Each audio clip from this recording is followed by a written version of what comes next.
બાદ સ્વાગત છે। છોટાઉદેપુર જિલ્લાના કમાડ તાલુકાના સેડી વાસણ ગામની નવી પ્રાથમિક શાળાનું નિર્માણ ન થતા વિદ્યાર્થીઓ મુશ્કેલીમાં।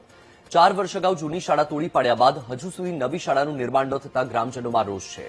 ધોરણ 1 થી 5ના 53 બાળકો દિવાલ વિનાની અને વાલીઓના ખર્ચે બનાવેલી પતરાની કામચલાઉ છત નીચે અસુરક્ષિત વાતાવરણમાં ભણવા માટે મજબૂર બન્યા છે। તેમજ માત્ર એક જ શિક્ષિકાના ભરોસે ચાલતી શાળામાં પાયાની સુવિધાઓનો પણ અભાવ છે અને તંત્રની ઉદાસીનતા સામે ગ્રામજનોમાં ભારે આક્રોશ છે। ગ્રામજનોનું કહેવું છે કે એક તરફ સરકાર શિક્ષણના અધિકાર અને ગુણવત્તાયુક્ત શિક્ષણની વાત કરે છે, જ્યારે બીજી તરફ આદિવાસી વિસ્તારના વાલીઓ આજે પણ પોતાના બાળકો માટે મૂળભૂત શૈક્ષણિક સુવિધાઓની માંગ કરી રહ્યા છે।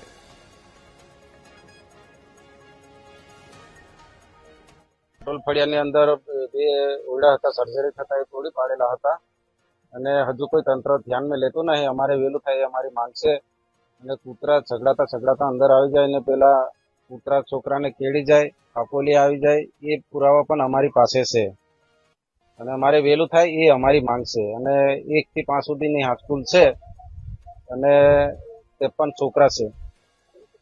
તકલીફ તો બહુ પડે, ચારે બાજુથી ખુલ્લું છે। શૈક્ષણિક વર્ષ 2026-27 ની અંદર મારી બસ એટલી જ માંગ છે કે જે બીજી શાળાઓ જેવી રીતે ભૌતિક સુવિધાનો લાભ મેળવી રહ્યા છે બાળકો, એવી રીતે મારી શાળાના બાળકો પણ ભૌતિક સુવિધા બધી એમને મળી રહે એવી મારી પૂરતી કોશિશ છે।